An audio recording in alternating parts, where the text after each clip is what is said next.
investigasi target jurnalis melaporkan. Prabu Muli, Pertamina EP Prabu Muli Field Pep Prabu Muli, menangani kerusakan pipa yang terjadi di Jalan Nigata, Kecamatan Prabu Muli Timur, Prabu Muli, pada Jumat, 4/11. Kerusakan dilaporkan tim Lineceker, pemeriksa jalur pipa Operation Maintenance El Nusa dan tim keamanan yang berpatroli rutin pada pukul 6 waktu Indonesia Barat. Sesuai dengan prosedur operasi penanganan, Pep Prabu Muli menerjunkan tim penanganan dan melakukan perbaikan pipa. Secara bertahap tim Pep Prabu Muli melakukan pemulihan lingkungan pada area sekitar yang terdampak. Head of Komrel dan Cit Zona 4 Tuti Dwi Patmayanti menjelaskan tim Pep Prabu Muli dan El Nusa melakukan perbaikan pada pipa yang rusak dan bertahap melakukan pemulihan lingkungan. Tim terkait di internal sedang menganalisis penyebab terjadinya kerusakan. Pengamanan dan lokalisir area di sekitar pipa yang rusak juga dilakukan agar tidak terganggu aktivitas warga sekitar, ujar Tuti. Tuti juga menjelaskan selain berupaya memenuhi target produksi migas nasional, Pep Prabu Muli berkomitmen melaksanakan aktivitas operasinya berwawasan lingkungan dan memperhatikan kesejahteraan masyarakat. Dukungan masyarakat sangat diperlukan untuk menciptakan operasi migas yang aman, serta ramah lingkungan dengan cara mematuhi semua peraturan yang berlaku. Pep Prabu Muli mengucapkan terima kasih atas dukungan semua pihak yang membantu penanganan kejadian ini sehingga cepat ditangani. Pep Prabu Muli terus menghimbau masyarakat untuk melaporkan jika terjadi kerusakan dan atau kegiatan mencurigakan di sekitar jaringan pipa migas. Selain itu, Pep Prabu Muli meminta semua pihak bekerja sama untuk mematuhi jarak aman minimum, berupa ruang terbuka antara pipa penyalur migas dengan tanaman sekitar yang dihitung dari sisi terluar pipa ke kiri dan ke kanan. Media Kontak Center, Tuti Dwi Patmayanti, Head of Komrel dan Cit Zona 4, +62 81171909268. Menggunakan senjata api rakitan, yang dari keterangan para tersangka ini senjata api tersebut sudah dibuang ke sungai selama pelariannya. Kemudian ada juga dari para pihak keamanan ini yang menusuk dengan tombak. Selanjutnya dibacok dengan parang yang mengakibatkan korban meninggal dunia, dan para pihak keamanan yang juga para pelaku itu memaksa dengan ancaman kepada operator alat berat atau helper untuk menggali. Setelah menggali, kemudian ditimbun mayatnya dan mereka kembali ke camp. Adapun identitas para terlapor, yang pertama bernama Sutrisno alias Ten, umur 39 tahun. Kemudian yang kedua, ini yang menembak bernama Sutrisno alias Ten. Kemudian yang kedua Supriyadi alias Adi, ini umur 42 tahun.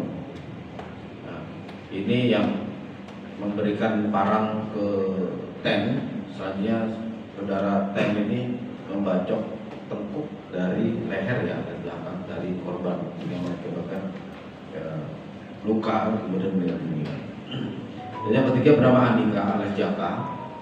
Alias Jaka ini yang menombak, menusuk dengan tombak pada pelaku.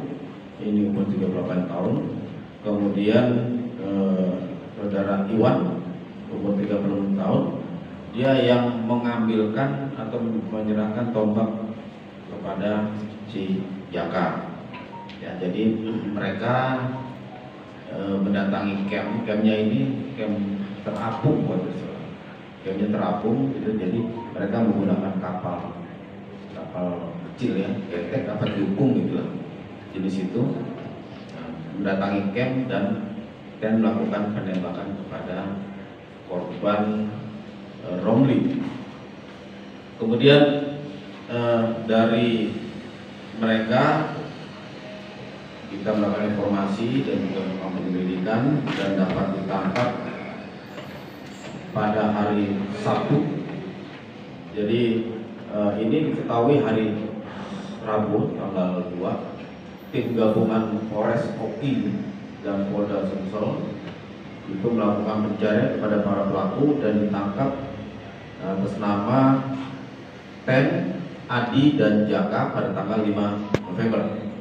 Berarti 3 hari kemudian bisa diungkap dan ditangkap 3 pelaku di daerah Jawa Barat.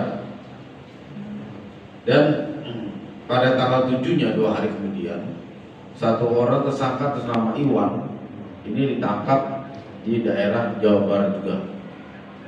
Jadi pelarian mereka adalah wilayah hukum Jawa Barat. Adapun barang bukti yang diamankan di sini kita nggak bisa bawa keteknya ya karena besar. Foto-foto saja. 1 unit perahu ketek, kemudian 2 unit alat berat ekskavator, nah ini juga nggak bisa disita. Ini diambil foto-fotonya dan baju korban. Sedangkan untuk alat yang digunakan para pelaku ini menurut keterangan mereka itu dibuang, jadi di sungai. Jadi kami juga agak kesulitan mengenai alat, tapi insya Allah dengan alat bukti yang ada ini bisa tetap laju perkara ini. Pasal yang dilanggar adalah pasal 340 atau 338 atau 170 ayat 3 dengan ancaman hukuman penjara seumur hidup atau selama-lamanya 20 tahun. Demikian untuk kronologis maupun sangkaan pasal kepada yang bersangkutan.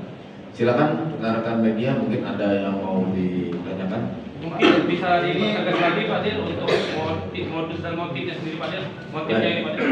Motifnya ini korban beberapa Romli ini meminta minyak, ada sedikit masalah.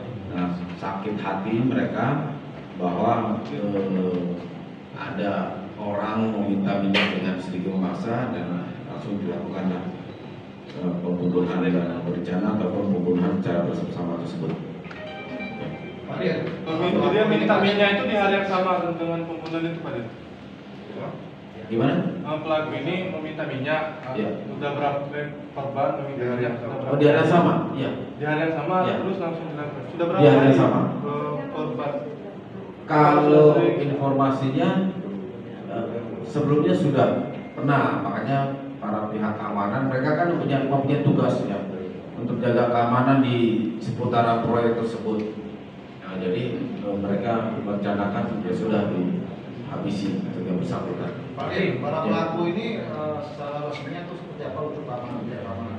Itu pihak keamanan dari perusahaan, bukan keamanan yang legal oleh security, ya, oleh security, tapi perusahaan ininya, kontraktornya ya, yang melaksanakan proyek untuk penggunaan alat berat tersebut. Pak Dir, ini yang merencanakannya siapa di antara pelaku ini? Pertama itu kepemilikan senjata api itu punya perusahaan atau punya pribadi? Kalau untuk senjata api maupun tombak itu milik pribadi dan mereka bersama-sama merencanakan, empat-empatnya merencanakan untuk melakukan atau menghabisi nyawa dari korban Romli. Pak Dir, korban itu sendiri apa preman kah? Keluarga biasa atau seperti apa? Ini warga biasa, tapi mungkin karena dia melihat ada proyek, ya kan, jadi dia meminta jatah premannya bentuknya minyak lah, ya seperti pemalakan sebetulnya. Karena ada proyek yang di daerah desa seperti itu, dia melihat dia butuh bensin atau untuk motornya dan sebagainya, dia minta ke proyek tersebut. Lagi? Saat korban dihabiskan itu ditembak dulu atau ditombak? Ditembak dulu di dada 3 kali. Ya, dapat 3 kali. Setelah itu baru ditombak. Setelah itu si yang nembak si bernama Ten ini ambil parang, ya dia minta parang, kemudian diparang. Untuk sopir eskavator yang menguburkan mayat korban itu seperti apa statusnya Pak Dir? Mereka sebagai saksi karena dari kita olah TKP sampai dengan pemeriksaan saksi di bawah tekanan, ya, di bawah paksaan, di bawah ancaman oleh si Ten ya, oleh Ten atau Sutrisno. Berarti si sopir itu terlebih dahulu memberitahu si PK bahwasanya dipalak eskavator yang bawa soal Arif, Pak? Iya, iya, operator yang kasih tahu itu. Yang ngadu ke PK Iya, ini si betul. pelaku. Cukup? Oke. Oh iya. Oh iya, kita ini barang bukti. Habis barang bukti, baca Pak.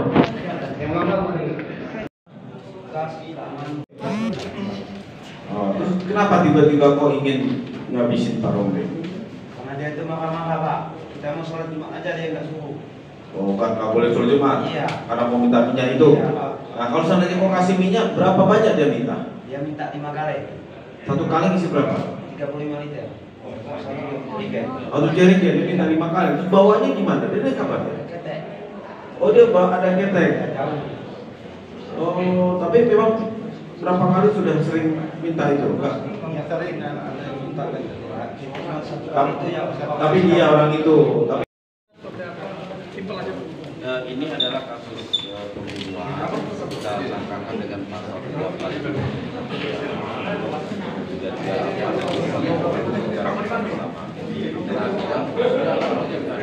Sudah bisa kita karena pelaku ini memaksa kita bensin dari banyak kali satu kali dengan cara parah kan nanti sore bagaimana dulu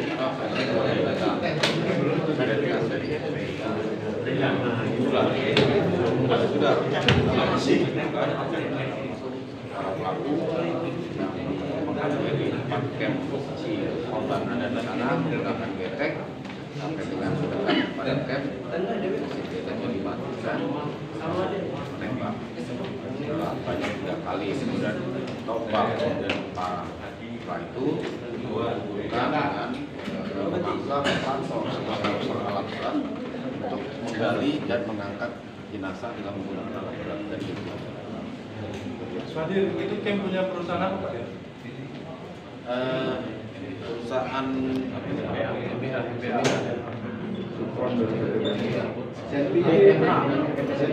Serpi disampaikan dibuang di sungai pada saat pelarian.